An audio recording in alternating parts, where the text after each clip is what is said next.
नमस्कार मंडळी, श्री स्वामी समर्थ. स्वागत आहे तुमचं माझ्या यूट्यूब चॅनलवर.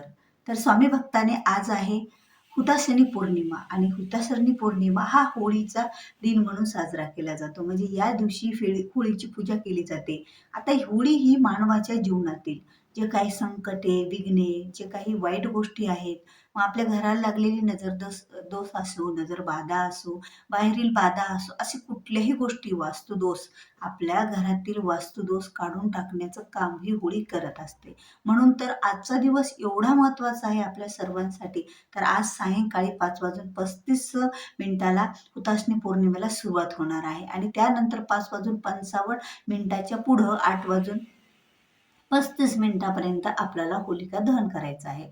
आता बऱ्याच गावागावामध्ये, बऱ्याच गल्लीमध्ये, सोसायटीमध्ये किंवा काही-काही ठिकाणी असं आहे ना, की आपल्या दाराच्या समोर सुद्धा होळी पेटवली जाते.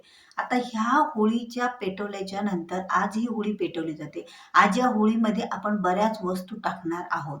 आता होळीची पूजा करताना महत्त्वाच्या गोष्टी म्हणजे आपल्याला होळीमध्ये बऱ्याच वस्तू टाकायच्या आहेत. ह्या सर्व वस्तू टाकून आज आपण पूजा करणार आहोत.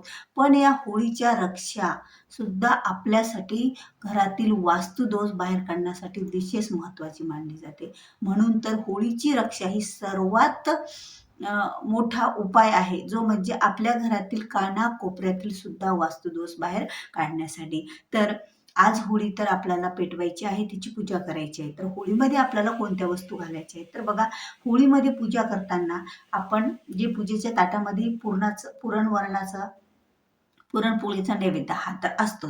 पण त्यासोबत 11 लवंगा, 7 बताशे, 5 विड्याची पाने, 7 गोमती चक्र असे, 1 नारळ, 1 गोटा नारळ अशा व्यवस्थित सर्व घेऊन आपल्याला पूजेला बसायचं आहे. कारण होळीची पूजेमध्ये काही वस्तू टाकल्यास आपल्या जीवनातील बरेच संकटे, दुःख आणि त्रास हे कमी होत असतात. कारण आपल्याला सुद्धा स्वतःला काही ग्रहबाधा असतात, काही नवग्रह दोष असतात. तर हे दोष पूर्ण जाण्यासाठी होळीचा दिवस खूप चांगला मानला जातो. म्हणजे होळी विशेष ही वाईटावर चांगल्याचा विजयच असतो, सत्याचा विजयच असतो. तर आपली होळीची पूजा होणार आहे. पण उद्या आता जी होळी आज होती, तर उद्या त्याची रक्षा तयार होत असते आणि ही रक्षा आपल्यासाठी खूप महत्त्वाची आहे. आता होळी कुठेही पेटवलेली असो, तिथे जाऊन अंघोळीच्या अगोदर त्या होळीची रक्षा आणायची आहे. आता त्या होळीची रक्षा आणल्याच्या नंतर ती रक्षा चांगली गाळून घ्यायची. म्हणजे का तर त्यामध्ये जे वाळूचे खडे असतील किंवा काहीतरी मोठाले दगड वगैरे असतील, तर ते आपल्याला त्या रक्षेमध्ये ठेवायचे नाहीत. म्हणून चांगली ती एखाद्या चांगल्या पातळ कपड्याने त्याला गाळून घ्यायची आणि जी कपड्याच्या खाली रक्षा उरलेली असते, तर ती रक्षा आपल्याला घ्यायची आहे बारीक. आता ती रक्षा काय करायचं आहे या रक्षाचं बघा, ही रक्षा घ्यायची आणि एक पिवळा कपडा घ्यायचा आहे आपल्याला. पिवळा घ्या, नाहीतर लाल जर घेतला तरीही चालेल. कारण ही जी होळीची रक्षा आहे, ती लाल किंवा पिवळ्या कपड्यामध्येच ठेवायची असते. पण त्यामध्ये काही वस्तू ॲड करायच्या आहेत. आता ती रक्षा आणली, मग थोडीशी आपण रक्षा घेतली, त्या रक्षा कपड्यावर ठेवली. त्यानंतर त्यामध्ये आपल्याला मोहऱ्या टाकायच्या आहेत. तर त्यामध्ये पांढऱ्या मोहऱ्या आणि त्याचसोबत पांढरं मीठ टाकायचं आहे. आता होळीची रक्षा, पांढऱ्या मोहऱ्या आणि पांढरं मीठ ह्या तिन्हीही गोष्टी नकारात्मक ऊर्जा, घरातील वास्तुदोष, ह्या सर्व गोष्टी, काही घरामध्ये खूप मोठे वास्तुशास्त्रानुसार काही चुका झालेल्या असतील, तर याचा दोष सुद्धा आपल्याला लागत असतो. तर त्यामुळे त्या रक्षाला बांधायचं त्याचं गाठोडं आणि आपल्या देवघरामध्ये असं लटकून ठेवा किंवा अशा एखाद्या ठिकाणी ठेवा की वारंवार आपला हात त्याला नाही लागला पाहिजे. तर अशा ठिकाणी आपल्याला ती रक्षा ठेवायची आहे. आणि दुसरी गोष्ट, ती रक्षा आपल्याला घरात आपल्या कानाकोपऱ्यात शिंपडायची आहे. म्हणजे उद्या आता होळी होणार, उद्या रक्षा झाल्याच्या नंतर, जे आणल्याच्या नंतर आपल्याला अंघोळ झाल्यानं जरी ही क्रिया केली तरी चालेल. आपल्या घरामध्ये सगळे जे कानेकोपरे असतात, त्या सगळीकडे ती रक्षा आपल्याला टाकायची आहे. यामुळे बघा, ज्यावेळेला आपण कुठेतरी बाहेर जातो, बाहेर जाऊन अशा एखाद्या ठिकाणी जातो की त्या ठिकाणची ऊर्जा आपल्यासोबत येते. आणि आपण शुद्ध होतो, अंघोळ करतो, स्वच्छ होतो, पवित्र होतो. पण ती ऊर्जा घरामध्ये तशीच ठाण करून बसलेली असते. त्यामुळे घराची प्रगती थांबते. घरामध्ये गरिबी, दरिद्रता यायला सुरुवात होते आणि घरामध्ये वादविवाद तर खूप होतात.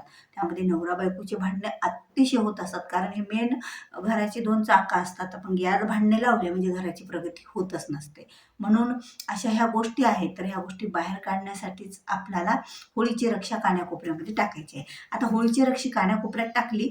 आता दुसरी गोष्ट म्हणजे होळीची जी रक्षा आहे ती अंघोळीच्या अगोदर सर्व अंगाला अशी लावून घ्यायची संपूर्ण आपल्या शरीराला आणि त्यानंतर स्नान करायचं.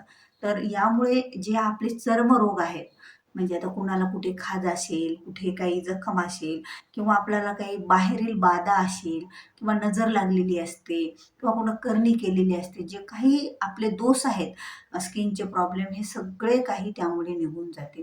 कारण होळी अशी आहे की जीवनामधल्या वाईट गोष्टी, खराब गोष्टी काढून टाकणारी आणि आपल्या जीवनामध्ये चांगल्या गोष्टी आणणारी अशी ही होळी असते. आणि ह्या होळीची रक्षा खरंच जर हे उपाय आपण उद्या होळी पौर्णिमा झाल्याने उद्याच्या दिवशी म्हणजे धुलीवंदनला उद्या आपल्या घरामध्ये केले आपण, तर खरंच आपल्या घराचं आयुष्याचं सोनं झाल्याशिवाय राहत नाही.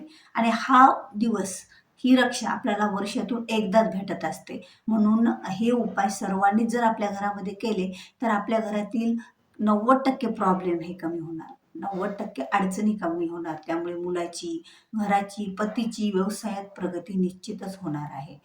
ज्या काही वाईट गोष्टी ज्यावेळेला अलक्ष्मी घरातून जाते ना, त्याच वेळेला लक्ष्मी घरामध्ये प्रवेश करीत असते. आणि अलक्ष्मी कधी घरातून म्हणजे अलक्ष्मी घरामध्ये ठाणं कधी करून बसते ज्यावेळेला लक्ष्मी जाते. तर लक्ष्मी माता का जातात घरातून? काही वाईट गोष्टीमुळे लक्ष्मी माता जातात. कलहामुळे, भांडणामुळे. मग घरामध्ये जे निगेटिव्ह ऊर्जा तयार होते ना, त्या निगेटिव्ह ऊर्जेमुळे घरात भांडणे होतात. भांडणे वादविवाद झाले की माता लक्ष्मी त्या निगेटिव्ह ऊर्जेमध्ये राहत नसतात. त्या निघून जात असतात. म्हणूनच अलक्ष्मी घरात प्रवेश करते आणि अलक्ष्मीने घरात प्रवेश केला म्हणजे घराचा धिंगाणा झालेला असतो. म्हणून या अलक्ष्मीलाच तर आपल्याला बाहेर काढायचं आहे. आणि वास्तू जे छोटे-छोटे आपल्या वास्तू टिप्स आहेत बघा, छोट्या-छोट्या आपल्या कोण्या कानाकोपऱ्यामध्ये काहीतरी आहे, कोणत्यातरी जागेवर वेगळंच काहीतरी आहे, म्हणजे घराची रचना आपली बरोबर नाही, तर त्याचे दोषसुद्धा 90% दोषसुद्धा निघून जात असतात. एवढं या होळीच्या राख्यामध्ये आपल्याला त्याचे गुण आहेत. त्यामुळेच तर ही रक्षा आपल्या घरामध्ये आणून आपल्याला सगळीकडे टाकायची आहे. बांधून थोडी घरामध्ये ठेवायची पण आहे. अंगाला लावून स्नानसुद्धा करायचं आहे. एवढे उपाय जर आपण होळीच्या राखेच्या घरामध्ये केले, हे 3 उपाय, तर आपल्या आयुष्याचं सोनं झाल्याशिवाय राहणार नाही. आपल्या जीवनातील अनेक अडचणी संपतील. आपली अडलेली कामे पूर्ण व्हायला सुरुवात होईल. आपल्या घराची प्रगती होईल, मुलाबाळांची प्रगती होईल, शैक्षणिक प्रगती होईल, विवाह असो, नोकरी असो, याबाबतच्या समस्यासुद्धा यामुळे सुटत असतात. तर तुम्हाला हा व्हिडिओ आवडला असेल तर व्हिडिओला लाईक करा, शेअर करा. तुम्ही माझ्या चॅनलवर नवीन आहात, अद्याप चॅनलला सबस्क्राईब केलेलं नाही, तर चॅनलला सबस्क्राईब करा.